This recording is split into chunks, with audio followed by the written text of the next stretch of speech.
Après avoir été transféré on ne sait comment dans le jeu même que notre gars adorait, il est forcé de jouer le rôle d'un personnage nommé Kadim. Il est acclamé comme le grand guerrier des Atala, ce qui lui vaut des titres comme le dieu de la lutte et de la nature sauvage. C'est un héros qui a autrefois reçu l'ordre divin d'anéantir l'archidémon et son armée, purgeant le monde du mal à l'état pur. Par conséquent, il se lance dans une quête avec un groupe de héros où son rôle est de servir d'avant-garde.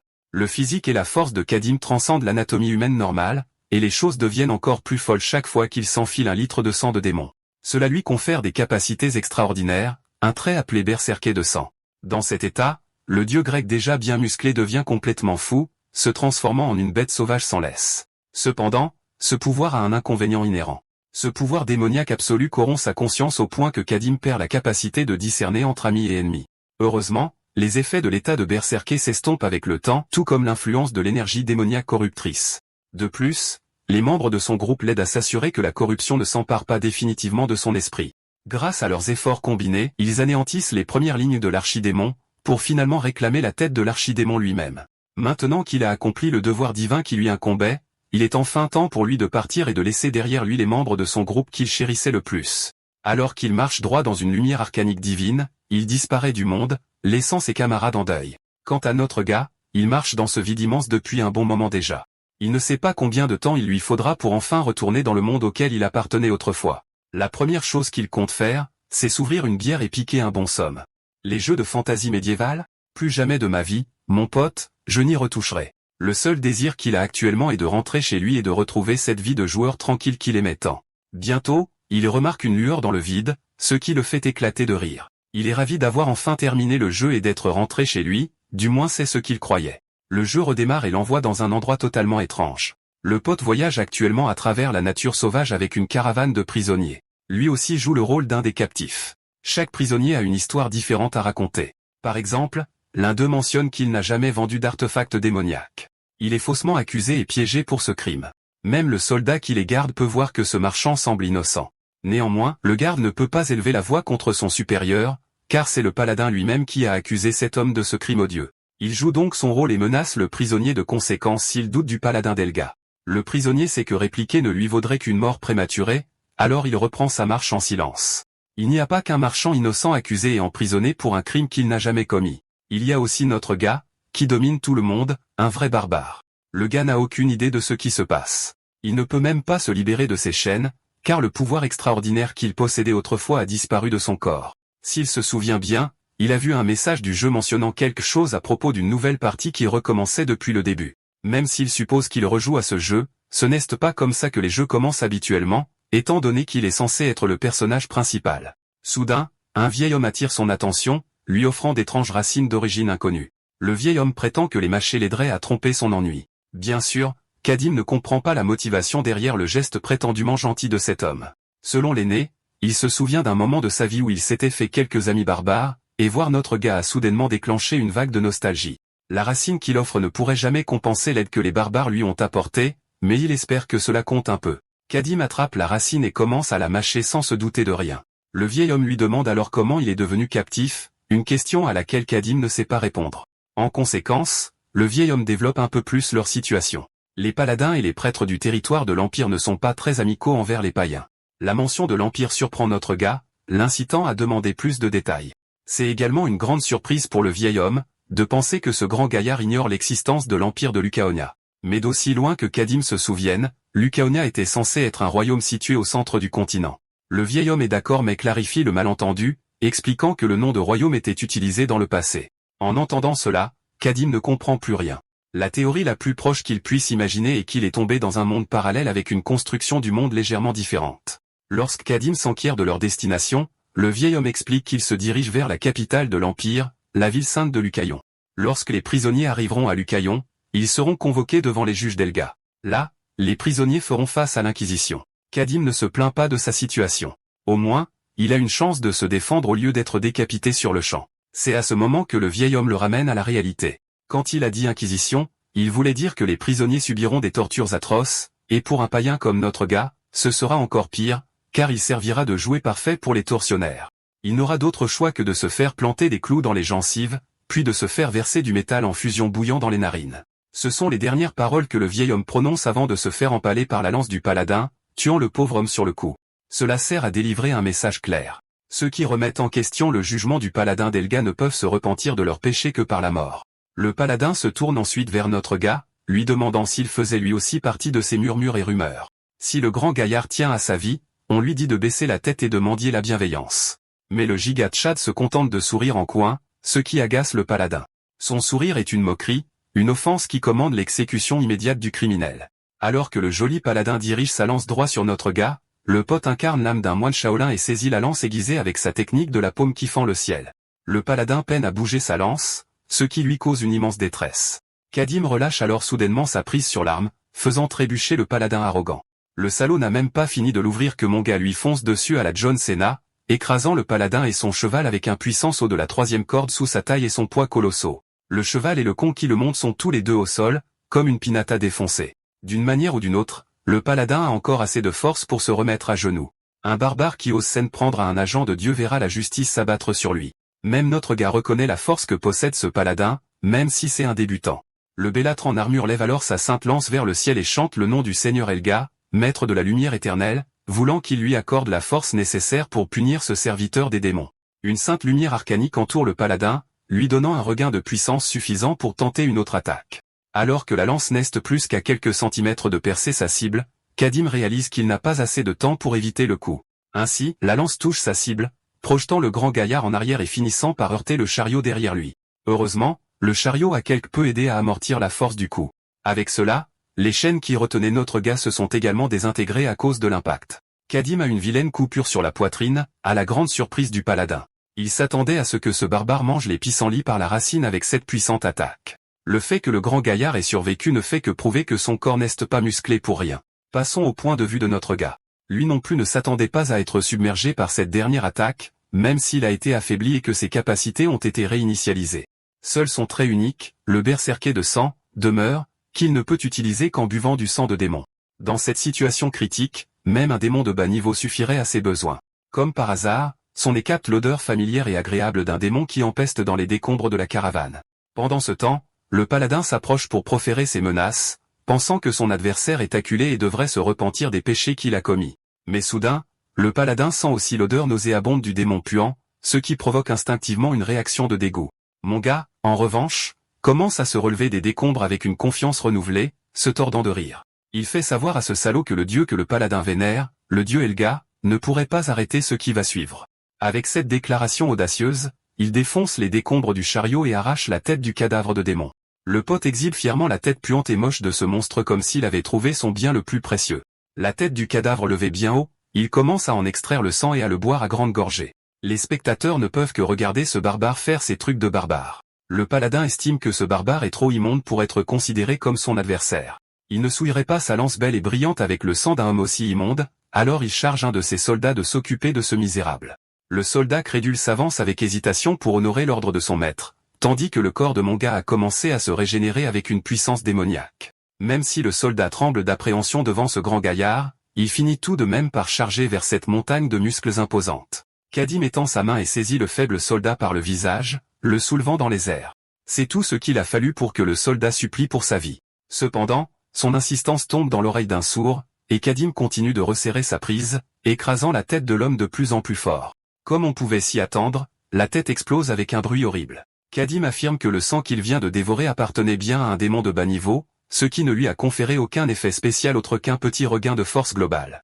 Pourtant, il estime que cela devrait être plus que suffisant pour anéantir les types en armure brillante. Alors que l'énergie démoniaque rouge jaillit du corps de notre gars, les simples soldats et les autres spectateurs commencent à trembler de peur. Putain. Ils sont si terrifiés qu'ils lâchent leurs armes et commencent à battre en retraite dans la direction opposée. Le bellâtre en armure brillante leur crie de ne pas reculer et leur ordonne strictement d'engager le combat avec le prisonnier enragé. Quiconque tentera d'aller à l'encontre des ordres du paladin sera sévèrement puni en vertu de la loi militaire. Le bellâtre pense que le simple fait de poignarder le monstre devant eux serait plus que suffisant pour l'épuiser. Kadim commence le massacre en visant d'abord le bellâtre avec un lancer précis de la tête de monstre écrasé. Le paladin évite de justesse le coup et trébuche même en essayant d'esquiver. Avant qu'il ne puisse comprendre sa situation, il voit le demi-frère de Huck lui foncer dessus avec une soif de sang dans les yeux. À ce stade, le paladin sait qu'il doit agir vite s'il veut sauver sa peau. Prenant sa position, il chante une fois de plus le nom de son seigneur et invoque le pouvoir de la lumière éternelle. Avec un rapide regain de force et d'aura, le paladin commence à charger vers son adversaire. Sa lance prête, il tente de frapper le monstre devant lui, provoquant une énorme explosion de lumière. Même avant de connaître l'issue, le salaud exprime déjà sa confiance en sa victoire, mais il a vite tort en voyant le Tchad le regarder droit dans les yeux avec une expression de déséquilibré. Il sait qu'il est foutu, surtout quand il réalise que la lance en laquelle il avait tant confiance est bloquée sous l'aisselle de notre gars. Le paladin autrefois confiant étant totalement désarmé et à découvert, mon gars prend son élan et transforme ce bellâtre en laidron, réussissant un coup de maître d'un seul coup. Un moment passe, et mon gars utilise toujours ce connard comme un punching ball, enchaînant les coups de poing, s'assurant qu'aucun os ne reste intact. Assez drôlement, le paladin est toujours en vie bien qu'il ait reçu de nombreux coups qui l'ont pratiquement transformé en une personne complètement différente. Avec le peu de vie qui lui reste, il s'excuse sincèrement auprès du gars et le supplie de l'épargner. Notre gars est assez bienveillant pour l'épargner et fait volte-face pour s'éloigner dans la direction opposée. En apparence, le visage défiguré exprime sa gratitude pour la gentillesse que ce dieu grec lui a montrée. Mais intérieurement, le pote pense littéralement que ce barbare est stupide de lui avoir laissé la vie sauve, et il jure de se venger de l'humiliation que ce salaud lui a causée. Alors qu'il est allongé là, battu et brisé, le salaud proclame haut et fort qu'il se vengera de l'humiliation que ce barbare a causée à son dieu. Malheureusement pour lui, contrairement à sa conviction que notre gars avait abandonné, c'était loin d'être le cas. Il était juste allé chercher l'arme du salaud. Lorsque la silhouette de l'imposant Kadim se projette sur le paladin vaincu, des larmes de chagrin commencent à couler de ses yeux. Il sait qu'il est foutu, et pas qu'un peu. Le barbare trouve assez admirable que le chevalier ait choisi de prier son dieu même après avoir été si sévèrement battu. Avec la lance pointée juste au-dessus de la tête du salaud, Kadim espère que son adversaire retrouvera enfin le dieu auquel il s'accroche désespérément. Le chevalier autrefois honorable et arrogant n'est plus qu'une loque en pleurs qui ne reçoit aucune pitié de notre gars. Le chapitre de la vie du paladin se referme avec la lance plantée dans sa poitrine. La silhouette imposante commence alors à scruter les environs et remarque les soldats en fuite. Il semble qu'il n'ait pas l'intention de laisser ces pauvres âmes s'échapper. Après tout, il a joué à ce jeu suffisamment de fois pour savoir qu'il ne faut rien laisser au hasard. C'est pourquoi l'élimination de tels témoins oculaires est une nécessité. Un par un, Kadim lance une lance après l'autre, prenant des vies à chaque coup précis. Quelques soldats sont cachés dans les fourrés, tremblants et se recroquevillant de peur à la vue d'un véritable monstre. Cependant, leur sort est scellé au moment où Kadim les remarque. Il lance sa lance et prend également la vie des derniers soldats restants. Maintenant, les seules personnes qui restent sont les prisonniers, tous heureux et satisfaits de voir ce sale et injuste paladin mort. Avant qu'il ait pu finir de célébrer leur libération, mon gars se retourne et fracasse la tête d'un des salauds, laissant des morceaux de cervelle s'éparpiller partout. Les prisonniers sont horrifiés au-delà de toute croyance. Leur système d'exploitation plante littéralement sur place, les rendant incapables de bouger. Le barbare assoiffé de sang saute dans les airs, prêt à écraser le reste des survivants, s'assurant de ne laisser aucun témoin. Les témoins hurlaient de peur, se demandant pourquoi il allait jusqu'à tous les tuer. Ils ont supplié, sa lance levée bien haut, alors qu'il poignardait sans pitié le dernier jusqu'à la mort. Il n'avait aucune forme d'hésitation ou de chagrin pour les cadavres et se tenait simplement au-dessus d'eux, contemplant ses pensées. S'il les avait laissés vivre, ils auraient évidemment répandu la nouvelle de son évasion. Si cela se produisait, une puissante unité de chevaliers saints de haut rang pourrait facilement le pourchasser et lui compliquer la tâche. Il ne pouvait pas prendre un risque aussi dangereux, donc cette action semblait beaucoup plus simple en comparaison. Kadim retira la lance et s'approcha d'un autre qui se cachait dans les buissons.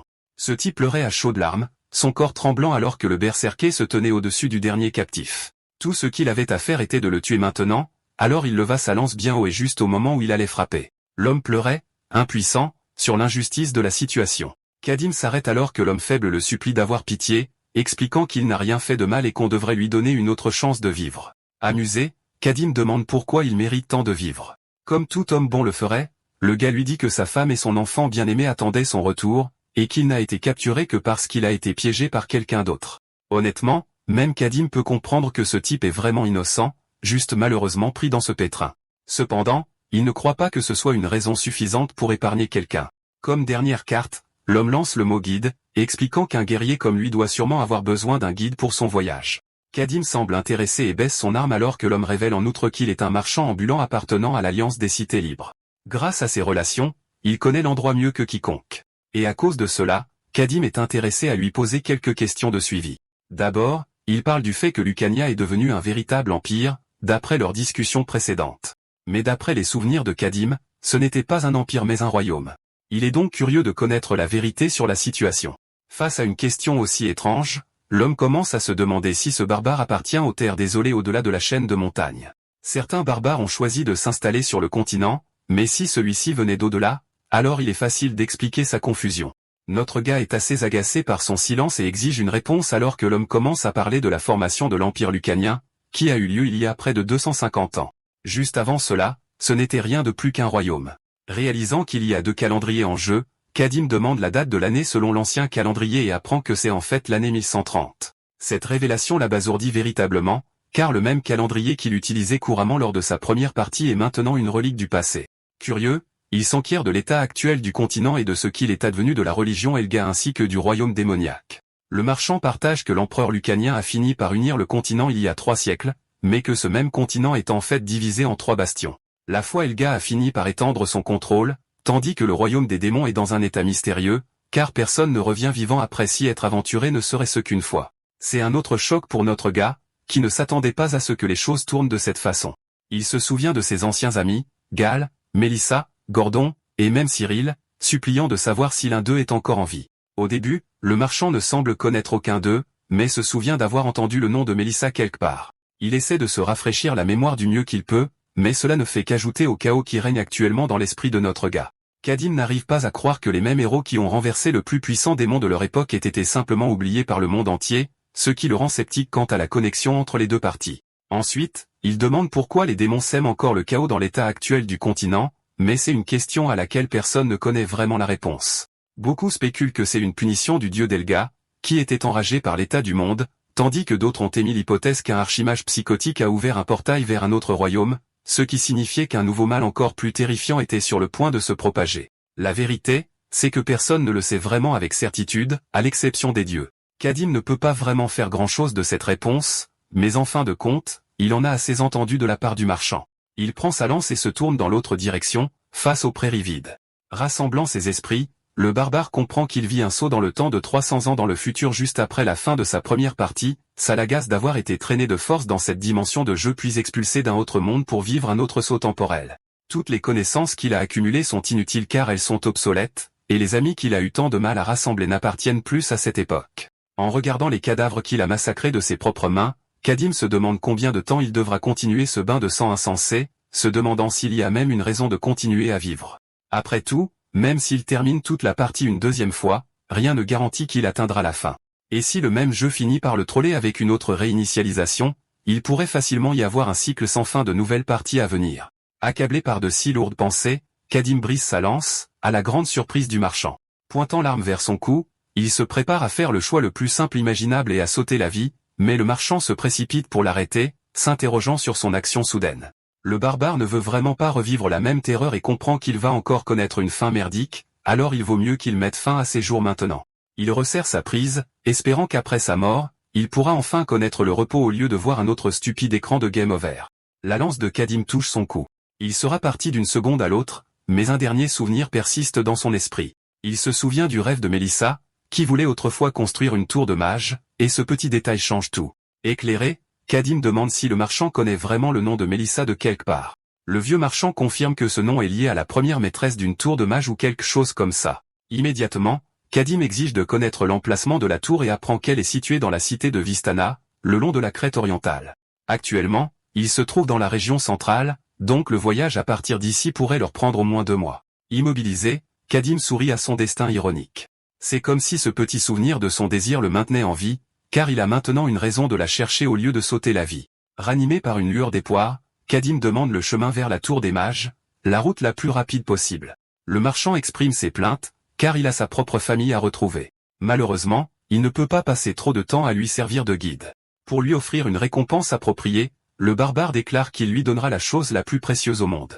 Ce n'est pas la collection de Bugatti des Androutat, mais quelque chose que tout humain chérit, sa propre vie. Ayant fait valoir son point de vue, Kadim ordonne aux marchands de chercher les clés, de se détacher et de prendre l'essentiel pour leur voyage imminent. Ensuite, le guide de chez Wish prend une épée qu'il utilisera comme arme de remplacement. C'est de la camelote, mais il est confiant de pouvoir l'améliorer en utilisant son trait. Bien qu'il puisse aussi utiliser la lance du chevalier, les armes bénies rejettent généralement tous les autres guerriers, sauf le chevalier sacré pour lequel elles sont faites. Malheureusement, Kadim a perdu sa fidèle vieille hache de sa première partie, alors maintenant il doit tout recommencer. Le marchand a fini de faire ses bagages, et regarde son maître se servir un verre, sauf que c'est littéralement du sang provenant d'une tête de démon. Rassemblant son inventaire, Kadim donne le coup d'envoi de leur voyage pour visiter la tour des mages. Plusieurs jours après leur départ, les cadavres ont été dévorés par les corbeaux jusqu'à ce que le reste des chevaliers sacrés trouvent leurs compagnons morts. Tous les autres soldats ont été massacrés de la même manière que leurs camarades tombés, tandis que Dame Elia observe la situation et ordonne à son subordonné de mener une enquête approfondie pour trouver des indices. Ils doivent ramener une piste concrète à l'archevêque au lieu de rentrer les mains vides. Dame Elia trouve l'état de Linton pathétique, mais plus encore, elle est déconcertée par l'homme qui a tenté de massacrer un chevalier sacré de la sorte, le même chevalier sacré qui se trouve être un parent de l'archevêque. Bien qu'elle ne connaisse pas l'identité de l'agresseur, elle est certaine que le coupable connaîtra une mort atroce. Retour à notre duo, Kadim et le marchand se reposent. Le feu est éteint, et le marchand semble être parti. Utilisant ses petites jambes, il court aussi vite qu'il le peut, s'enfuyant dans la forêt aussi loin que ses petites jambes peuvent le porter. Le mec pense qu'il s'est enfin échappé.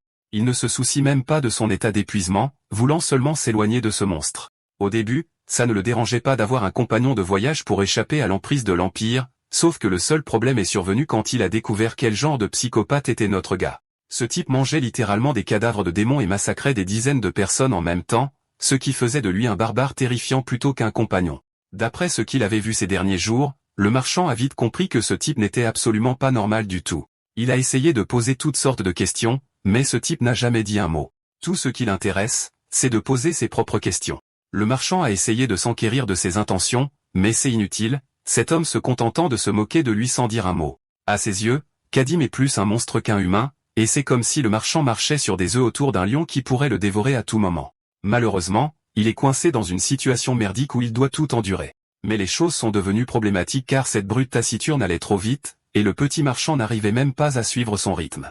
Même si ce marchand est censé être un marchand ambulant qui ne se fatigue jamais, il était là, à bout de souffle, juste en essayant de suivre. Chaque fois qu'il regardait devant lui, ce type était à nouveau à plusieurs mètres, comme s'il se téléportait d'un endroit à l'autre. À chaque fois, le petit frère de Gut le fusille du regard jusqu'à ce qu'il arrive à l'endroit désigné, comme pour menacer le marchand de lui fracasser le crâne à tout moment. Le pauvre marchand commençait à se demander si les jambes de Kadim étaient faites d'une sorte d'acier, ne ressentant aucune courbature. Le pauvre homme était à la limite de ses forces en essayant de suivre le rythme du barbare, et à cette allure, il allait sûrement mourir. C'est alors que l'idée de s'échapper a finalement surgi. Retour au présent, le marchand bondit aussi loin qu'il le peut humainement, haletant. Il s'était déjà échappé de la forêt sombre, donc le retrouver ne serait pas une tâche facile. Malheureusement, à cause de son pari, il a fini par laisser son sac plein d'objets de valeur, ces mêmes objets qui pourraient facilement lui permettre de monter un étal dans n'importe quelle ville, le rêve humide d'un marchand. Mais il ne pouvait pas risquer de retourner défier la bête puissante, car ses marchandises ne valaient pas plus que sa propre vie. Juste pour cette fois, le marchand s'arrête pour reprendre son souffle, se demandant quelle distance il a parcouru, ne sachant même pas dans quelle direction il court. Il est simplement confiant que le barbare mettra du temps à le retrouver et se croit enfin libre. Un petit problème, le mec a un retour à la réalité quand la voix de Kadim le surprend par derrière. Dès qu'il se retourne, il voit le barbare s'approcher de lui, répétant sans cesse la même question, lui demandant pourquoi il s'est enfui. Kadim est furieux et se demande si le marchand ne tient pas à sa propre vie, ce qui est une façon amusante de dire « je vais te défoncer si tu continues comme ça ». Le marchand s'effondre, admettant qu'il mérite la mort pour avoir trahi les attentes de son maître. Il s'excuse une fois de plus, implorant une autre chance, mais ce n'est pas du tout ce que Kadim recherche. Au lieu de cela, il exige une raison, car c'est la seule façon de s'assurer que ce type ne s'enfuira plus.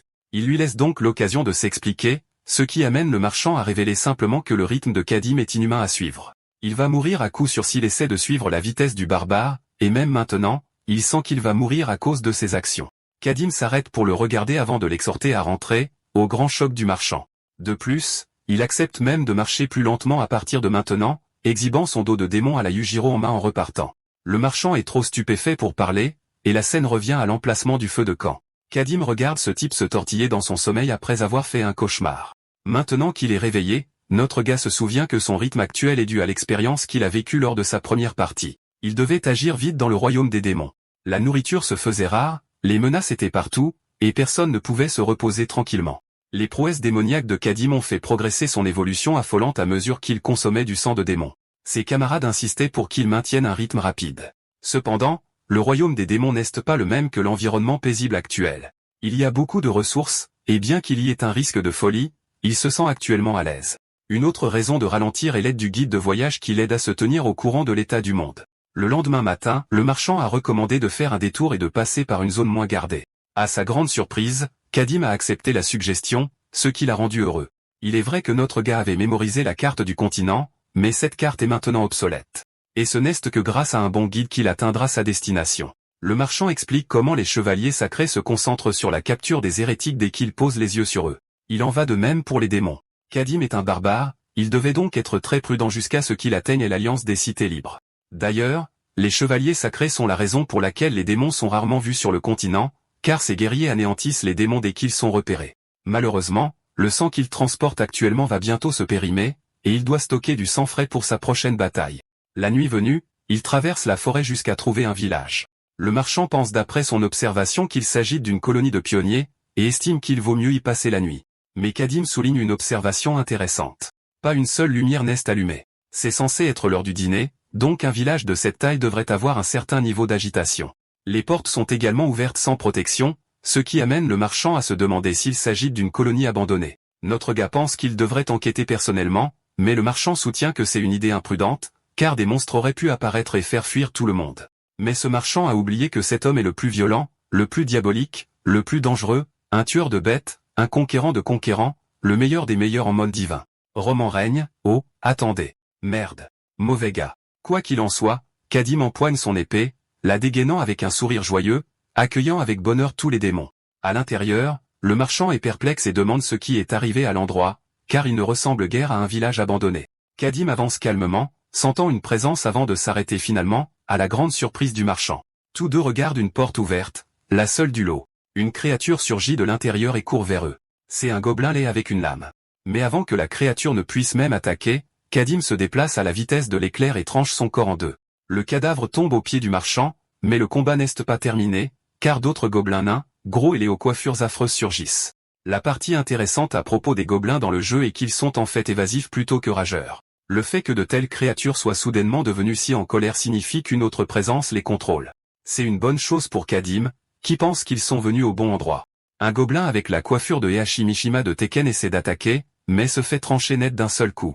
Le reste de ses amis regardent avec peur et choc, voyant comment cet humain les démembre facilement. Utilisant son épée, Kadim charge en avant avec un autre coup, décapitant le troisième gobelin d'une seule coup. Le dernier monstre tente de l'attaquer en douce en lançant son arme, mais cela est également bloqué. Le barbare incline son épée, et au lieu d'une coupe tranchante, cette fois, il se jette pour empaler la créature. La douleur est si atroce que le gobelin crie pathétiquement alors que son corps est éventré, ses entrailles se déversant. Les 4 gobelins ont été massacrés avec succès, tandis que le marchand peut à peine se contenir et demande si c'est fini. Notre gars pense qu'il y en a d'autres à venir, car ils entendent tous deux un grand rugissement. Un gros gobelin se cachait et vient de sortir avec un otage, une petite fille. Le monstre vert hurle pour les menacer, mais rien à craindre, car notre gars sait utiliser son épée comme une balle de sniper. L'arme atterrit en plein dans la tête, détruisant les quelques neurones que cette chose avait dans son crâne vide. Le gobelin s'écroule, libérant la fille au passage. Le marchand pense que Kadim a fait un geste imprudent et aurait pu risquer de blesser la fille, mais notre gars est si confiant qu'il n'y a même pas pensé. Il défait les liens de la fille et commence immédiatement à l'interroger d'un ton méchant. Évidemment, cette approche ne fonctionne pas avec les enfants, alors le marchand intervient avec sa super expérience de père, faisant en sorte que la fille se sente en sécurité et hors de danger. Il lui donne une bonne racine de réglisse à mâcher, ce qui la fait se sentir mieux très rapidement. Puis le marchand lui assure que tous les monstres ont été éliminés. Cela montre qu'il est vraiment doué avec les enfants, mais c'est en réalité parce que le propre enfant du marchand a le même âge que cette fille. La pauvre fille demande sa maman, et le marchand intervient à nouveau, assurant à l'enfant qu'ils la chercheront. Il s'avère que la fille a été abandonnée par ses 2 parents, ce qui est un détail frappant aux yeux de Kadim. Depuis le début, ceux qui l'avaient attaché n'étaient pas des gobelins, mais bien ses propres parents. Cela complique les choses jusqu'à ce qu'une voix appelle Lenny de nulle part. Le reste des villageois est revenu, bien que certains craignent que les gobelins soient toujours là. La mère serre immédiatement sa fille dans ses bras, pleurant et remerciant Dieu que rien de mal ne lui soit arrivé. Quant aux villageois, ils se sont attroupés autour des cadavres de gobelins massacrés, se demandant ce qui avait bien pu les soumettre à un tel carnage. Impuissants, ils se tournent vers les voyageurs et demandent s'ils sont responsables. Notre gars est tellement badass qu'il leur dit que son épée est la seule responsable de la fin des gobelins. Il est de très mauvaise humeur, ayant deviné pourquoi ces villageois ont offert Lenny et les autres enfants en sacrifice aux démons, mais il leur offre quand même une chance de parler. Évidemment, la prédiction de Kadim est correcte, car les villageois semblent dévastés par leurs propres actions. Il est révélé que la forêt était autrefois pleine de gobelins, ce qui a poussé les villageois à brûler l'endroit et à s'installer ici. Quand les gobelins ont vu les flammes déchaînées, ils se sont enfuis sans aucune hostilité. Mais un jour, quelque chose d'intéressant s'est produit. Récemment, les gobelins qui résidaient pacifiquement dans la forêt sont devenus hostiles et ont commencé à les attaquer. Les gobelins étaient enragés et attaquaient en groupe, causant de nombreuses morts au point que les villageois étaient acculés. Rassemblant des hommes compétents, ils ont envoyé un groupe pour exterminer la horde, mais c'est alors qu'ils l'ont vu, l'horrible créature écarlate qui les menait. C'était un démon bien trop puissant pour qu'ils puissent l'affronter, et finalement, ils ont dû se rendre au démon. Au lieu de tuer les villageois, il leur a donné un ultimatum. Le démon avait l'intention de visiter leur village la semaine suivante, désirant l'enfant le plus inutile de chaque foyer comme sacrifice rituel, un ultimatum désespérant au point que le marchand se moque des villageois pour avoir abandonné leurs enfants juste pour assurer leur propre survie. Sur la défensive, les villageois soutiennent que c'était la seule façon pour eux de survivre. Le marchand leur rappelle qu'il aurait pu facilement quitter ces terres, mais ces clowns craignaient plus de mourir de faim que de livrer leurs propres enfants au massacre. La discussion est interrompue par l'intervention de Kadim, qui ne se soucie que d'un seul détail, combien de cornes avait le démon? Déconcerté, le villageois révèle que le démon n'en avait aucune. C'est une bonne nouvelle, ce qui implique probablement que le démon n'est pas très fort. Kadim se lève et leur demande de le conduire à l'antre du démon, car il a l'intention de chasser la créature seule. Les villageois le conduisent jusqu'à l'antre du démon, exprimant leurs doutes et expliquant qu'ils n'ont plus rien pour payer les services de cet homme. Kadim leur assure qu'il ne le fait pas pour le travail, mais pour l'amour du jeu, s'attirant la gratitude des villageois pour ses actions. Au lieu de cela, il leur prend une hache pour l'aider dans le combat à venir. Finalement, ils arrivent près de la grotte où le démon se repose. L'endroit est une zone dangereuse, donc les villageois ne veulent rien avoir à faire avec le massacre, les pressant de retourner au village. Cependant, le marchand dénonce leur connerie pour avoir emmené tous ces gens comme guides alors qu'il aurait pu en laisser quelques-uns derrière. Kadim sait que ces clowns ne sont qu'une bande de lâches et veut qu'ils partent de toute façon. Il veut seulement que le marchand ambulant lui montre le chemin pour qu'il puisse au moins voir le démon à l'intérieur de la grotte. C'est une tâche simple à laquelle le gars ne s'attendait pas du tout. Quoi qu'il en soit, ils entrent tous les deux dans la grotte, mais cela tracasse le marchand que son maître ait refusé de gronder les villageois. Ce sont ces mêmes personnes odieuses qui ont offert leur propre chair et leur propre sang au démon, et ils ont même agi en lâches. Cela amène Kadim à demander si le marchand a déjà rencontré un vrai démon vivant, ce que le marchand nie immédiatement, n'ayant vu que des cadavres au marché noir, mais jamais un vrai démon. Le barbare révèle que tout humain qui rencontre un démon, ne serait-ce qu'une fois dans sa vie, n'est plus jamais le même, la définition même d'un traumatisme à vie. Tout désir de vivre est brisé, et il est remplacé par la peur de survivre. Voilà à quel point ces démons sont vraiment terrifiants. Les seules personnes capables d'avoir une grande résolution contre les démons sont les guerriers puissants, mais on ne peut pas en attendre autant de la personne moyenne. Même ainsi, le marchand pense qu'il est odieux que les villageois aient offert leurs enfants. Justifiant cette action maléfique, Kadim pense que les humains feraient n'importe quoi pour survivre, même franchir leurs propres limites. Il n'est pas juste de sa part de les mépriser pour une situation contre laquelle ils étaient si impuissants. Le marchand croit toujours que c'est trop de sacrifier des enfants de ce point de vue, car les enfants impliqués souffrent d'un abandon total et de désespoir. Il ne pense pas que la vie est de valeur si elle est vécue en abandonnant sa propre humanité. Ces mots touchent vraiment profondément le cœur de notre protagoniste alors qu'il s'arrête pour les contempler. Derrière Kadim se cache une personne ordinaire du monde réel, un homme dont la morale a complètement changé après avoir été souillé par le carnage du champ de bataille. À ce stade, même un simple marchand ambulant a une meilleure morale que lui, ce qui amène Kadim à se demander s'il peut encore aspirer à vivre une vie correcte. Le marchand commence à se demander s'il a dit quelque chose de mal et change rapidement de sujet, s'enquérant de l'état des enfants kidnappés. L'état des enfants dépend de l'état du démon, car si c'est une créature maléfique, elle les aura déjà massacrés. Le marchand ne saisit pas le poids de ces mots alors que Kadim lève sa hache. Du point de vue du marchand, le mec pense qu'il est foutu, car le gars est sur le point de le découper en morceaux. Il se prépare à l'impact, mais en réalité, Kadim a lancé la hache loin dans le vide. Son arme a heurté quelque chose alors qu'un gobelin sort de l'ombre avec le crâne défoncé par l'arme. Le mec a réussi un tir en pleine tête, même dans le noir. Mais alors que Kadim n'a vaincu qu'un, le reste des gobelins leur a sauté dessus en nombre. Le gars ne s'attendait même pas à l'arrivée d'une si grande horde, tandis que le barbare lui ordonne de continuer à pointer sa torche vers eux. Le festival du massacre commence à la seconde où notre gars s'élance, enfonçant son épée dans la bouche d'un gobelin avant d'en attraper un autre et de le lancer. De plus, Kadim voit son épée heurter une pointe voisine appelée stalagmite. Ces choses vont lui rendre difficile l'utilisation d'une arme comme celle-ci. Les gobelins regardent leur adversaire enrouler calmement une lanière autour de son épée. Utilisant cette lanière, il saisit la lame sous un angle différent, attendant la horde de gobelins qui charge sur lui. Kadim utilise le pommeau de l'arme, le fracassant sur le crâne d'un des gobelins, et honnêtement, c'est tellement badass de le voir utiliser une épée comme une masse. Le mec continue de fracasser les gobelins avec sa nouvelle prise stylée, se frayant un chemin à travers de multiples gobelins. Kadim réalise qu'il doit aussi utiliser la hache pour une élimination plus rapide, alors il va la récupérer sur le premier cadavre. Après l'avoir retirée, il a maintenant une hache dans chaque main, une force avec laquelle il faut compter alors qu'il démembre plusieurs gobelins à la fois. Chaque coup entraîne la mort, tandis que le marchand regarde le groupe entier se faire réduire en miettes, tout cela par les mains d'un seul homme. Le reste des gobelins est mort de peur et s'enfuit, mais notre gars n'a pas encore fini. Il sait que c'est le meilleur moyen de retrouver le démon, car ces gobelins n'ont plus qu'un seul endroit où aller. Le duo continue de marcher dans la même direction alors que le chemin s'ouvre sur un espace plus large et plus dégagé. Le marchand se demande si le chemin a été intentionnellement creusé pour servir de base aux gobelins.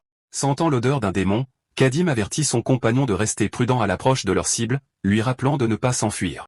Il est vrai que les gobelins ne s'en prendront qu'au marchand pendant que notre gars est occupé à éliminer le démon principal. Il ordonne strictement au marchand d'utiliser sa torche pour les repousser jusqu'à ce qu'il puisse l'aider. Mais alors que ce type était distrait, le démon a lancé une attaque puissante, que Kadim a bloquée au dernier moment. L'affrontement entre le démon et notre gars est en cours. Et d'ailleurs, ce monstre de foie rouge est capable de parler le langage humain, et exprimant sa joie de rencontrer un nouvel humain qui ne vient pas du même village. La bête est ravie de trouver une nouvelle proie, et le pire, c'est que les villageois ont bien roulé Kadim, car ce démon a en fait une corne, même si elle est minuscule, ce qui le fait jurer de frustration. Le problème avec ces cornes qui poussent, c'est que le démon connaît une augmentation de force qui le fait passer à un niveau intermédiaire. Le démon est ravi de voir son expression anxieuse et lui fonce dessus à une vitesse fulgurante en disparaissant sur place. Kadim doit à nouveau se défendre à bout portant, utilisant ses deux armes pour bloquer le coup. Le démon rouge exprime sa fascination pour les humains, si pathétiquement faibles. D'ailleurs, la seule raison pour laquelle notre gars a réussi à bloquer cette attaque est grâce à son pur instinct.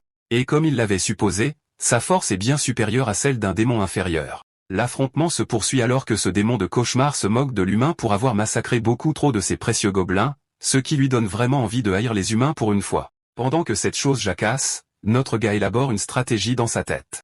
Un démon inférieur ordinaire nécessite près d'une douzaine d'hommes pour être vaincu.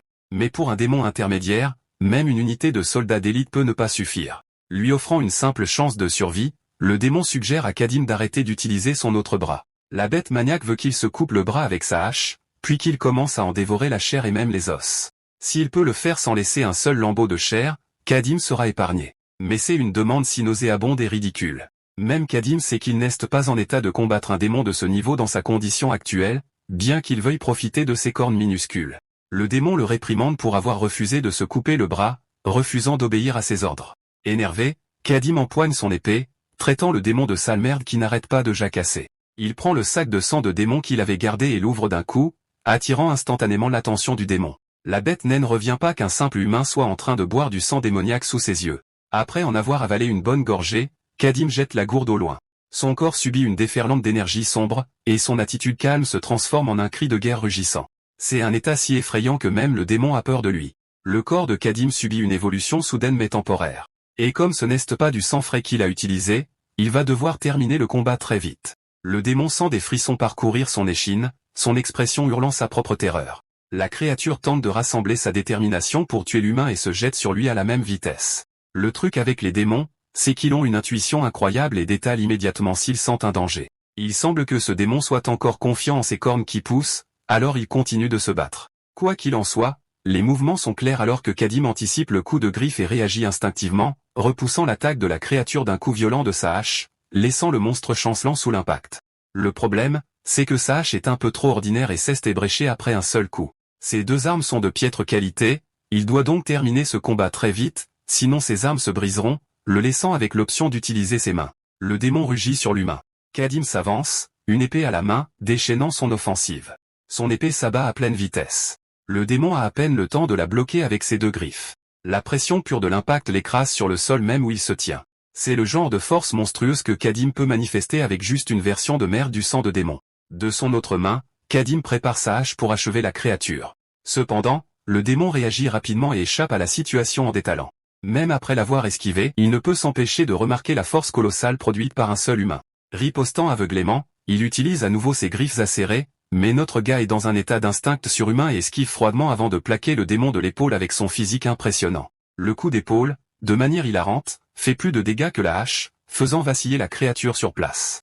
Cela permet à Kadim de saisir l'occasion et de balancer sa lame dans une tentative féroce de lui trancher le cou. Une fois de plus, le démon survit grâce à une chance insolente. Il parvient à esquiver chaque coup pendant que Kadim frappe sans relâche pour l'atteindre ne serait-ce qu'une fois. Cette opportunité se présente car, à un moment soudain, le démon commet une erreur. Malheureusement, Kadim tranche une stalagmite, ce qui l'empêche d'atteindre sa cible initiale. Le démon survit encore, craignant l'humain plus que jamais. Un monstre comme lui commence à se demander à quel genre de créature il fait face. Rien chez Kadim ne montre qu'il est humain. C'est comme s'il était lui-même un démon encore plus puissant. Notre gars ne dit pas un mot ni n'a la moindre pensée, se contentant de foudroyer la créature du regard avec férocité. Sentant l'envie de fuir, le démon saute drôlement en l'air, s'agrippant à une pointe du plafond. Il sait qu'il ne peut pas vaincre cet homme car Kadim le surpasse à chaque échange, il est donc inutile d'essayer de l'affronter de front. C'est sa meilleure chance. Et là, il remarque qu'un autre humain est en train de se faire harceler par 2 gobelins. C'est le marchand ambulant qui utilise la flamme pour repousser les gobelins. Le démon est assez malin, identifiant rapidement que le feu est une grande source de force pour les humains dans cette rencontre. Sa stratégie est donc maintenant de l'éteindre dès que possible. Notre gars observe le démon se déplacer dans la direction où le guide fait face aux gobelins. Il prend sa hache, réalisant exactement ce que le démon essaie de faire ensuite. Kadim ne va pas laisser sa proie retourner la situation contre lui comme ça. Notre gars comprend que s'il essaie de lancer la hache depuis cette distance, le démon a des réflexes assez rapides pour l'esquiver. Cela lui laisse une dernière option alors qu'il empoigne la hache de combat et vise à détruire la paroi même sous le démon. Kadim lance la hache comme un missile, la projetant à toute vitesse au point que même le démon ne peut l'ignorer. La hache tournoyante vole dans sa direction avant d'anéantir le plafond de la grotte. Les gobelins sont attirés et distraits par le son, tandis que le démon lui-même dégringole, descendant impuissant vers sa perte. Le plafond s'effondre sur lui. Quand la poussière retombe, le démon est aveuglé par la quantité de poussière des débris. C'est la meilleure occasion de l'éliminer pour de bon. Alors notre gars bondit avec une épée, réussissant enfin à planter un bon coup droit dans la tête de la créature. Ce coup cause au démon une douleur atroce alors qu'il hurle d'agonie. Enfin, c'est le genre d'expression que Kadim mourrait d'envie de lui arracher. Le même démon condescendant est maintenant à sa merci, et essayant toujours de son mieux de tuer l'humain. Notre gars est vraiment impressionné que le démon ait survécu à un tir direct à la tête comme ça, alors il force sur son épée et l'enfonce jusqu'au bout. On peut parler de montagne russe de douleur. Finalement, Kadim retire son épée d'un coup vertical, tranchant le sommet de sa tête et le laissant pour mort.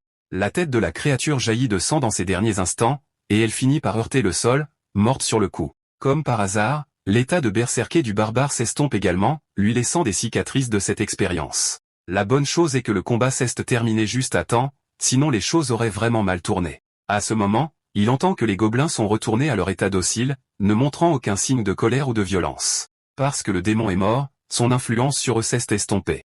Mais malgré tout, Kadim les abat, car ces créatures ont depuis longtemps dépassé le stade de simples monstres, et il est destiné à tuer tout ce qui se trouve sur son chemin. Le premier étant éliminé, le second court pour sa vie, pour finir poignardé à la tête par derrière. Les 2 gobelins ont maintenant été exterminés, mais étrangement, il en reste un vivant avec une torche à la main. L'objectif de Kadim est d'éliminer la dernière cible, alors il vise avec son épée et frappe avec l'intention de tuer. Ce qu'il ne savait pas, c'est que c'était en fait le marchand ambulant qui a crié si fort que ça a ramené Kadim à la raison. L'état de berserker avait aveuglé sa vision, mais heureusement, il a arrêté son épée juste avant que des dégâts ne soient causés. Le marchand ambulant regarde son maître le foudroyer du regard, lui demandant s'il se sent bien. Kadim reprend ses esprits, s'excusant pour son imprudence et prétextant qu'il ne pouvait pas voir dans le noir. Il suppose aussi que les enfants ont dû survivre, donc tout ce qu'ils ont à faire est d'exterminer les gobelins restants et de ramener les enfants au village. Le marchand ambulant obéit à son ordre. Alors que le duo s'enfonce plus profondément, Kadim traîne le cadavre du démon avec eux. La scène passe au lendemain matin. Les villageois retrouvent tous leurs enfants. Chacun d'entre eux a l'air traumatisé, vidé de toute vie. Ils remercient le mercenaire de les avoir sauvés, n'arrivant pas à croire que cet homme porte nonchalamment un véritable démon sur son épaule. Une femme s'approche pour offrir au jeune homme du poulet et de l'orge, proposant à Kadim de se reposer et de prendre un repas. Cependant, il refuse simplement, déclarant qu'il vaut mieux partager le repas avec les enfants traumatisés qui n'ont pas eu la chance de dormir ou de manger. En fait, Kadim propose aussi au guide de manger avec les villageois et s'éloigne personnellement pour se reposer un peu seul. Le pauvre guide observe l'état des misérables enfants dont les yeux ont été vidés de toute vie. Cela rappelle aux marchands comment ils ont découvert ces enfants la nuit dernière. Ils baignaient dans la folie et l'horreur, chantant des poèmes tragiques après avoir subi un lavage de cerveau par le démon. Kadim a expliqué que les démons aiment laver le cerveau des enfants avec différents mantras pour détruire complètement leur psyché. Il les appelait les enfants les plus inutiles du monde, abandonnés par leurs propres parents. C'est un mécanisme de torture si horrible que même le meilleur prêtre ne pourrait pas l'endurer longtemps. Mais dans ce cas, le barbare soutient que ce n'est même pas un lavage de cerveau. C'est juste la simple réalité que ces enfants ont vraiment été abandonnés. La peur est martelée dans leur tête pour qu'ils n'oublient jamais l'expérience glaçante, et cela détruit à son tour l'avenir des enfants, leur enfance leur étant volée à jamais. Le marchand ne comprenait pas pourquoi un démon irait aussi loin. Mais aux yeux de Kadim, c'était simplement dans la nature d'un monstre maléfique de jouir de la souffrance humaine. D'ailleurs, c'est aussi la raison pour laquelle notre gars aurait préféré que ses enfants soient sacrifiés plutôt que tourmentés de la sorte. Quoi qu'il en soit, le marchand espérait pour le mieux, pensant qu'un jour les victimes pourraient revoir la lumière. Kadim comprend que ce n'est pas impossible, mais il sait aussi que ses enfants retourneront auprès des mêmes parents qui les ont abandonnés au départ, donc il est inutile de penser qu'ils s'en remettront un jour. C'est la triste réalité alors que le marchand se détourne du regard des enfants misérables et suit son maître. Peu après le repos de Kadim, il se lance immédiatement dans un nouveau voyage pour repartir. Son guide préférerait qu'il reste un jour de plus pour que les blessures de son maître puissent guérir, mais notre gars pense que c'est une terrible stratégie car des gens vont venir le chercher. Tuer un chevalier sacré n'est pas exactement quelque chose que la faction d'Elga laissera passer, une chose que le marchand avait complètement oubliée. Ils étaient en fuite et n'avaient pas de temps à perdre. En fait, il est tout à fait possible que le reste des chevaliers soit à la poursuite des traces de Kadim, donc chaque seconde comptait. D'ailleurs, Dame Elia observe l'horizon, se préparant pour sa chasse. Kadim tranche le cou du démon, récoltant juste assez de sang de démon pour sa prochaine aventure. Sa fiole est à moitié pleine, assez pour s'en sortir pour l'instant. Le cadavre du démon ne lui est plus d'aucune utilité, mais les villageois sont très intéressés. Kadim leur conseille strictement de le brûler, ce qui choque ses hommes. Il ne se soucie même pas de vendre le démon qu'il a massacré, car au début, il pensait qu'il était un mercenaire chassant pour l'argent. L'affaire semble parfaite pour le villageois qui a l'intention de vendre le cadavre à un chevalier sacré pour se faire un nom. Kadim lit d'une manière ou d'une autre dans les pensées de ce type et lui rappelle que le cadavre laissera une odeur écœurante s'il n'est pas brûlé à temps, ce qui attirera d'autres créatures et les incitera à devenir des monstres. Il effraie ce type avec l'idée d'une autre horde de gobelins les attaquant. Finalement, l'homme est forcé de brûler le cadavre, abandonnant toute idée de le vendre. Soudain, une femme arrive, ayant préparé des bottes et de jolis objets de valeur pour le mercenaire. C'est un cadeau des villageois, enfin quelque chose qu'il peut réellement utiliser. Notre gars enfile son nouvel équipement, trouvant la ceinture parfaite pour tenir ses deux armes. Cependant, sa cicatrice sur la poitrine commence à le faire souffrir sans crier gare, la même blessure qu'il a subie du chevalier sacré lors de sa première bataille. L'avantage de son corps invincible est qu'il peut facilement se remettre des blessures démoniaques, mais d'une manière ou d'une autre, la blessure de l'arme du chevalier sacré n'a pas encore guéri. C'est pourquoi les armes bénies sont à un tout autre niveau. En parlant de cette lance, Dame Elia reçoit des nouvelles de son subordonné. Malheureusement, ils n'ont trouvé aucun indice. Elia lui dit d'essayer de déduire l'intention de la personne responsable, quelqu'un qui a anéanti les prisonniers sans laisser de traces d'équipement volé. Ensuite, il y a l'intéressant cadavre démoniaque qui a été mutilé au lieu d'être simplement tué. Rien n'a de sens. Eden, son subordonné, demande si sa chef a une idée de leur identité, mais elle l'engueule violemment pour son inutilité, incapable de se débrouiller avec les indices qu'elle lui a donnés. Elle profite de ce moment pour se moquer de lui, coincé au rang de paladin. Finalement, Eden est juste coincé avec une patronne de merde qui ne sait même pas ce qu'elle fait. Il doit simplement suivre les ordres à cause de son statut. L'archi-paladin Elia Muvial est une force avec laquelle il faut compter. Ce n'est pas une chevalière ordinaire, mais quelqu'un qui a gravi les échelons en massacrant 20 démons. C'est aussi la plus jeune archi-paladin que l'Empire ait jamais vue, même si elle a la personnalité d'une harpie. C'est pourquoi Eden ne peut la défier d'aucune manière, bien qu'il nourrisse de la haine envers l'archi-paladin. Elia se moque, abandonnant finalement, et ordonne à Eden de sortir la relique sacrée qu'ils ont obtenue de l'archevêque. Eden est stupéfait qu'elle parle des miroirs jumeaux et l'exhorte à reconsidérer son choix, car une décennie s'est écoulée depuis que le second miroir s'est brisé. Les miroirs jumeaux de Damien. C'est une ancienne relique composée de deux miroirs, l'un pouvant raconter le passé et l'autre l'avenir. Le miroir qui lit l'avenir a été détruit après avoir tenté de refléter un être suprêmement puissant, il ne reste donc que celui du passé. Encore une fois, Elia hurle sur cet homme pour avoir même suggéré qu'il utilisait mal le miroir, alors que son but est précisément de l'utiliser dans de telles situations. Après tout, la seule autre option est de rapporter à l'archevêque Ersanko que son neveu est mort, et qu'ils n'ont même pas pu comprendre pourquoi. Elia lui ordonne d'utiliser ce stupide miroir, car à moins qu'il ne finisse par refléter un démon puissant, il ne se brisera pas. Elle lui arrache le miroir des mains et le pose par terre. Sa lumière brille intensément, projetant une récurrence holographique de ce qui s'est passé. Un barbare a massacré un démon à main nue, a bu son sang, a anéanti les survivants et a tué le chevalier sacré. Une image aussi terrifiante déconcerte les deux chevaliers. Le miroir du passé s'effrite également en morceaux, montrant que cette menace est comparable à un grand démon lui-même. Eden comprend cette réalité, terrifié par ce qui vient de se produire, et exhorte Dame Elia à retourner immédiatement à la base pour signaler l'incide. Cependant, Dame Elia n'a pas l'intention d'appeler des renforts, car leur cible a déjà été identifiée. Elle veut poursuivre les recherches pour approfondir leur enquête. Elia dégaine son épée. Son cœur est rempli de joie à l'idée de tuer le barbare impitoyable de ses propres mains. Cette nuit-là, le marchand réfléchit à la décision de sa vie, comment il a fini là où il est maintenant. L'état des enfants a vraiment secoué son cœur, le faisant réfléchir à ce qu'il adviendrait d'eux.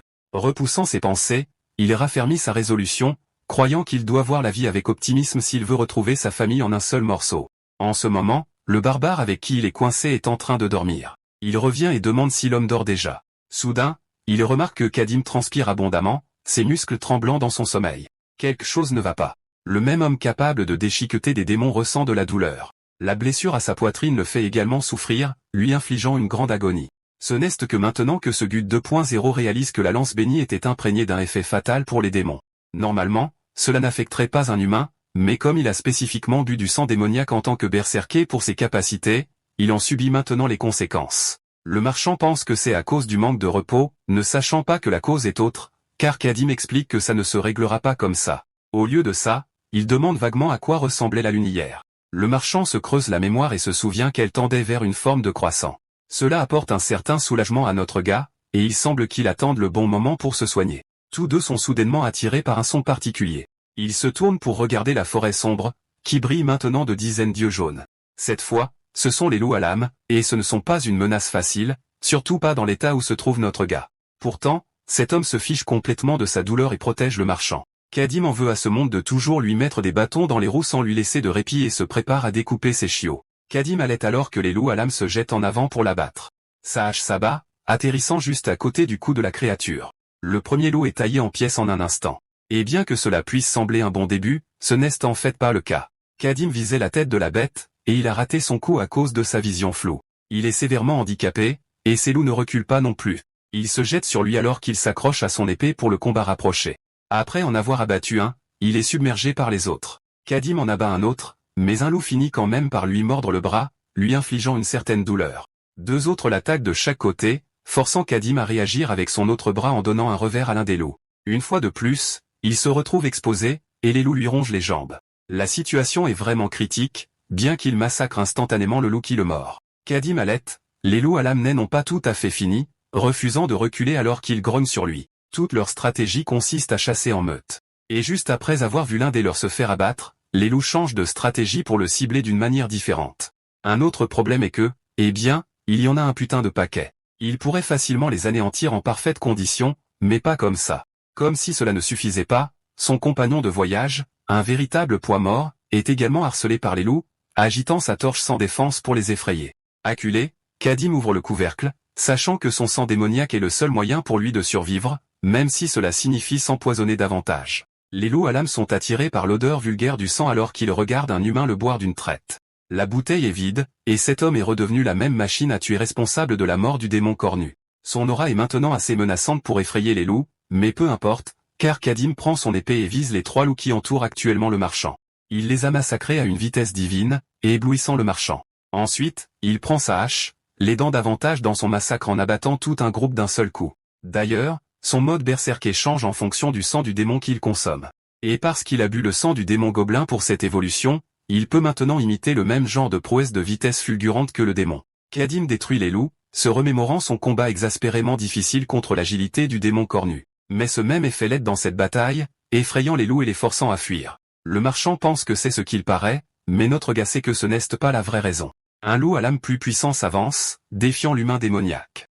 Kadim le surnomme le chef de la meute. Le problème, c'est que son état amélioré est sur le point de se terminer, il ne peut donc pas combattre la créature correctement. Le chef de la meute attaque Kadim avec une force démentielle. Son poids seul suffit à l'écraser. En esquivant, notre gars ressent une douleur aiguë dans la poitrine. Son arme tombe alors qu'il se serre le corps, subissant le contre-coup de son mode berserk. Le marchand veut aider, mais il ne le peut vraiment pas, suppliant son maître de reprendre ses esprits, sinon ils sont tous les deux fichus. Kadim peut à peine tenir alors que le gigantesque loup blanc le dévisage, prêt à bondir sur lui pour le coup de grâce. Notre gars regarde le ciel, se demandant pourquoi les conditions n'ont pas été remplies. C'est fou qu'il regarde le ciel au lieu du loup en face de lui, mais c'est alors que ça arrive. Kadim le voit enfin. Ses yeux changent de couleur alors que minuit dissimule entièrement la présence de la lune. Saisissant son épée, il prie Atala, le maître invaincu de 10 000 soldats, le suppliant de placer son épée entre ses mains pour bénir le guerrier d'une insondable soif de bataille. C'est un cri de guerre des dieux pour déchaîner un véritable chaos contre les ennemis du guerrier. Soudain, la lame éblouit d'une lumière vive, stupéfiant le chef de la meute et même le marchand. Au lieu d'une aura rouge, Kadim brille de traînées jaunes alors que le dieu répond, demandant quel nom il donnera à son arme. C'est le même effet que notre gars a exploité lors de sa première partie également. Quant au nom de l'épée, Kadim l'appelle Moustique. Oui, vous avez bien entendu. Pas dévoreur de monde ou tueur de dragons ou même tueur de dieux. À la place, il l'appelle putain de Moustique. Une fois ce nom scandé, l'épée est inscrite d'un signe rouge, un trait unique déployé par Kadim, lui permettant de conférer des noms. Le chef de la meute bondit sur lui pour finir le combat, mais ce combat se termine au moment où Kadim améliore son épée et l'utilise pour trancher le flanc du loup. L'effet spécial de la lame s'active également à ce moment précis, une capacité appelée vampirisme. Parce qu'il l'a nommé Moustique, chaque coup qu'il inflige à ses adversaires finit par restaurer une partie de sa propre santé, ainsi les blessures qui le gênaient sont maintenant guéries. Le loup ricane car ce n'est toujours pas suffisant pour tuer la bête. Kadim respecte sa capacité à le provoquer et se demande s'il devrait faire un deuxième round. On passe à la partie où le chiot blanc est en gros lobotomisé avec une épée lui traversant la tête, mettant fin au combat. Les effets vampiriques font leur œuvre, guérissant de façon permanente la blessure mortelle. Même une blessure mortelle comme celle-là a été guérie grâce aux effets du trait.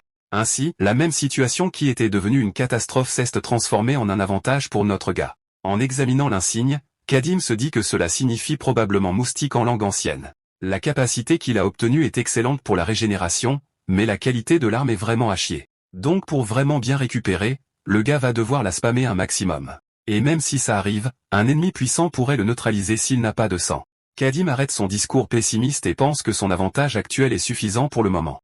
Tant qu'il pourra à nouveau remplir certaines conditions, il recevra une arme encore plus puissante avec un effet spécial. Il rengaine son arme, se rappelant de ne pas attendre grand-chose de la vie, car c'est la leçon qu'il a apprise de sa première partie. Le marchand est choqué de voir le chef de la meute mort au sol avec le reste des loups complètement massacrés. C'est inexplicable pour lui car le barbare était au bord de la mort plus tôt, et maintenant il a retourné la situation. Quand il vérifie l'état de son maître, toutes ses blessures ont disparu, même celles qu'il venait de recevoir des loups. Kadim lui demande directement pourquoi il a refusé de s'enfuir alors qu'il aurait pu facilement donner la priorité à sa propre vie dans cette situation. Après tout, s'il était parti juste après l'apparition des loups, Kadim aurait été affaibli et de toute façon incapable de le poursuivre. Le marchand réfléchit longuement à la question avant d'essayer de répondre du tac au tac. Kadim le fait taire en disant qu'il n'aurait jamais pu poursuivre le marchand, car cela l'aurait exposé au risque de devenir de la nourriture pour loup. On dirait que son guide a abandonné toute idée de fuite, mais c'est une observation intéressante. Même le marchand ne comprend pas pourquoi il a refusé de fuir, comme s'il se souciait de la sécurité du barbare blessé plus que de la sienne. Kadim lui dit de monter la garde un moment car il a besoin de dormir et de se reposer. Enfin, il rappelle à son guide que s'il veut un jour s'enfuir, il a intérêt à aller au bout du monde, car sinon, le gars va se faire rattraper en un éclair. Et dès qu'il le fera, le mec lui arrachera les tripes. Le marchand est terrifié, commençant même à se demander s'il s'agit d'une sorte d'humour noir de la part du barbare. Le pauvre gars pleure près du feu de camp à cause de la situation dans laquelle il se trouve. Et le lendemain matin, ils se mettent en route pour 10 jours de marche supplémentaires avant d'atteindre le territoire de l'Alliance. La plus grande question pour Kadim est de savoir s'il pourra traverser la frontière sans problème, car il ne cherche vraiment pas à tomber sur un puissant chevalier sacré dans son état actuel. L'évitement est la meilleure option pour eux. Le marchand inspecte la carte et assure qu'il n'y aura aucun problème. Après tout, ils ont emprunté un itinéraire différent juste dans ce but. Au mieux, ils tomberont sur des bandits au lieu de chevaliers sacrés, mais ce menu fretin n'a rien d'inquiétant, surtout quand il a un barbare berserk à ses côtés. Quoi qu'il en soit, il y a un petit château à proximité appelé Moltana. Le but est de se réapprovisionner ici, et c'est un endroit spécial où la faction de la foi d'Elga n'étend pas son influence. Le territoire de l'Alliance est bien plus petit que l'Empire, mais possède tout de même un meilleur secteur commercial à tous égards. En suivant le raccourci actuel, ils atteindront la route dorée, puis pourront se rendre à Vistana avec aisance. Tout dans ce plan semble logique à Kadim, bien qu'il sache que ce n'est simple qu'en théorie et que le voyage sera difficile. Il y a 300 ans, la partie orientale du continent était en ruine. Les luttes de pouvoir étaient omniprésentes. Personne n'accueillait les étrangers ou que ce soit. Et pour un barbare comme lui, les gens étaient particulièrement méfiants. À l'époque, même Mélissa le regardait comme s'il était une sorte de grosse brute agaçante, à peine humain. Elle n'était qu'une jeune mage à la vie protégée, il était donc naturel pour elle d'être sur ses gardes. Il lui a demandé de voyager avec lui pendant qu'elle se moquait de lui en le traitant de grand ogre et notait ses pensées dans son journal. Ce souvenir simple et heureux fait sourire Kadim, tandis que le marchand souligne que l'endroit n'est pas sévère dans son jugement des gens, donc tout ira bien. Pendant qu'il parlait, un groupe de personnes au loin faisait du bruit. Notre gars demande une estimation de la situation, et le marchand en déduit qu'il s'agit absolument de bandits, rien qu'à leurs vêtements. Kadim tourne les talons, pensant qu'il devrait prendre la direction opposée pour les éviter. Mais, malheureusement, un clown affreux les remarque. Cela complique les choses alors que Kadim se prépare, utilisant ses deux armes pour accueillir la bande d'idiots. Les clowns qui se précipitent sur lui chargent sans réfléchir, mais au lieu d'utiliser des armes, ils tendent simplement les mains. Dans un retournement de situation hilarant, ces types considèrent en fait Kadim comme l'un de leurs alliés parce qu'il a l'air si ténébreux. Les deux autres hommes avec qui ils se disputaient se sont rapidement enfuis, et effrayés à l'idée de défier l'ogre. Kadim regarde ces idiots rire sans se soucier de rien, alors il leur donne un dernier avertissement pour qu'il explique leurs intentions. Le type en cap s'excuse et se demande s'il ne devrait pas plutôt appeler le barbare par sa véritable identité, la corne enragée d'Aegon. C'est un nom ridicule. Kadim précise qu'il n'est rien de tel, et qu'ils l'ont confondu avec quelqu'un d'autre. Il n'a pas non plus l'intention de les aider. Cette révélation déconcerte le groupe de clowns. Ils passent du rire à la dégainer de leurs armes, à insulter qu'ils se soient moqués d'eux. Kadim fixe les hommes, prêt à leur refaire le portrait. C'est la fin de cette partie de l'histoire. Merci d'avoir regardé. Abonne-toi pour ne pas manquer la suite. À très bientôt.